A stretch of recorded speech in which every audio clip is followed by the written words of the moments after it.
Yeah. I'm curious about Bryce Eldridge. Everybody talks about him for good reason. But we see a lot of, hey, this is what the Giants lineup's going to look like. And now Bader's in there. And everybody has Eldridge penciled in to be in the lineup. Now, we all hope he is, right? I mean, that would be awesome. I hope he's ready to play in the big leagues, but he is 21. There has to be a little concern that is he ready for this? And again, I hope he is. It'd be great. Get him out there and have him be in the big leagues this year. But is there a backup plan if maybe Eldridge isn't quite ready, or maybe he struggles? And I know the fans want to see him, but that's a little bit of a concern of mine. Is there too much pressure on this kid? I know you can hide him. Hey, let's bat him. So, I get all that, but you're asking a 21-year-old to be a big leaguer right now, and you're a big deal, and we need you. That's a lot of pressure. I mean, it absolutely is. And again, he's not the kind of guy that can go hide either. He's 6'7". He's a big kid. He's, like you mentioned, he's 21 years old. You want him to have success. And I think that's one of the things with the Giants that they're trying to. That's a question that they kind of bounce around. It's like, okay, well, you kind of shot him through the system, and he's proven himself at every level. And of course, the big leagues, that's a whole nother deal. That's a whole nother level. It's legitimate. You're not facing 4A guys or maybe some prospects that are on their way up. You're facing guys that are, trying to take your lunch money. And I think when it comes down to it, that's the big question. And I think, again, the opportunity will be there in spring training. I don't know what the fall back plan is going to be, in a sense. Like, you have Devers locked in for a decade for the most part. So he's going to probably take over first base, and you would hope that is the case. But if he wants some days off, he wants to DH. I mean, Devers has said that he wants to play. Sure. And so does that give you an opportunity to put him at a DH? Sure, it does. I mean, could you do that with Ramos? Sure. You got Encarnacion.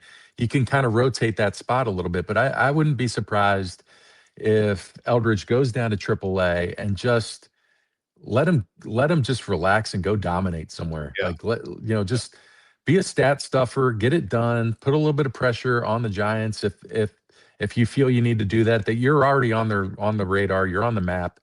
But just go and maybe actually take out a lease on an apartment where you're going to stay, as opposed to bouncing around from hotel to hotel.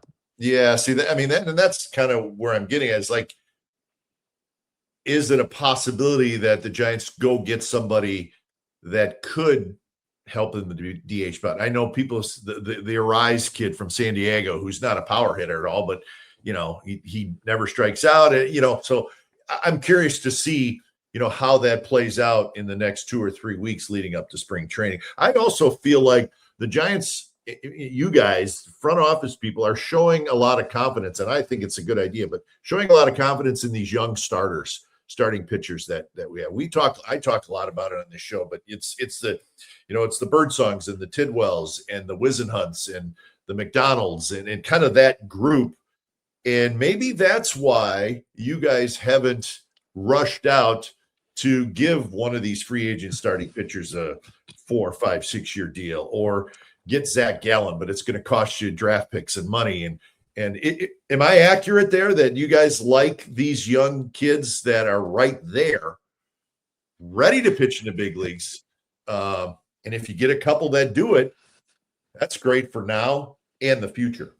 Yeah, again, it comes down to competition. We talked about it a little bit earlier. You want the opportunity, and the opportunity will be there. Now, I know that there's stability now in the signings with Malley and with Hauser as well. So you brought some stability. You've got some veteran guys that will be able to go to the post for you. But yes, you are leaning on the future a little bit. And if what stays true with Buster and with Zach and the way they kind of want to construct the team, and Tony's going to have a say in this as well, you're going to want your best arms, regardless of what that is. And that's what happened last year. Birdsong couldn't quite pitch himself into a roster or a rotation spot, but his arm played, and that's why he was in the bullpen, and it worked out really, really well. I think when we talk about Birdsong, that's the Ferrari, that's the F1 race car. That's the guy that you could see him absolutely dominate. He's shown it that he can dominate big league hitters with not only his fastball, but his plus secondary stuff, the changeup, the devastating curveball. for him, it's just a matter of being in the strike zone, throwing a lot more strikes. But you're right. Tidwell, he's I think he was on the cusp, and then he goes down with that little bit of an arm injury.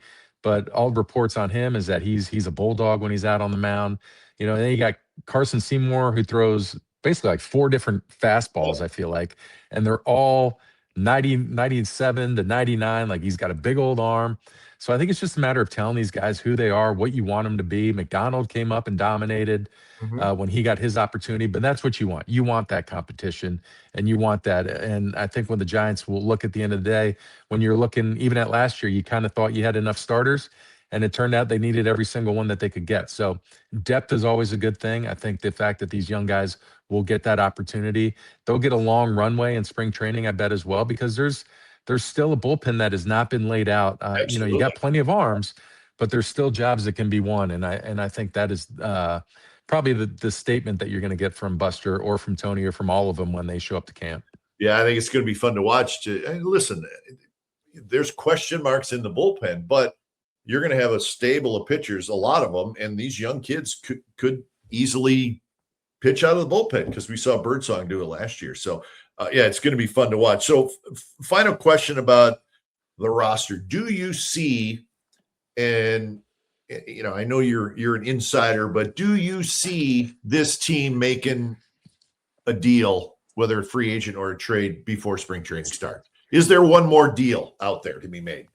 I think there's always a deal.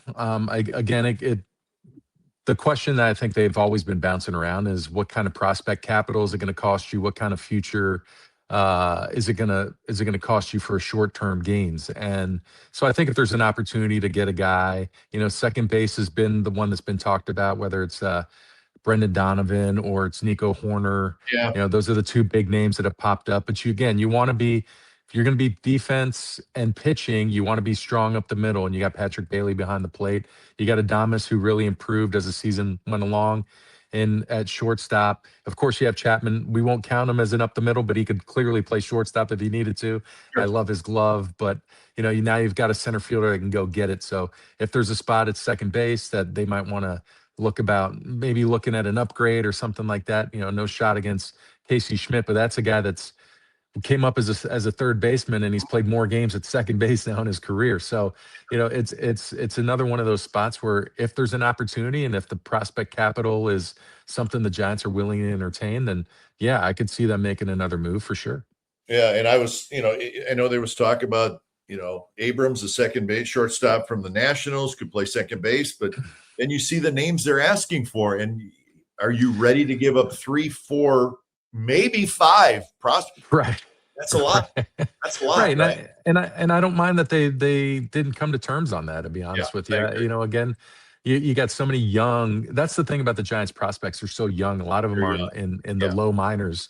And that's a good thing. But again, you're asking for what the potential might look like. And selfishly, you want to develop them yourself, and you want to teach them the ways that you were brought up. And I'm saying that through Buster's eyes. Like, he came up through the organization, and, Brandon Crawford, Brandon Belt, Joe Panik, those guys were able to come up and do those things. And I think Buster wants to start building that. And I think if you were starting to take away those pieces, that ultimately would be at the detriment of the organization.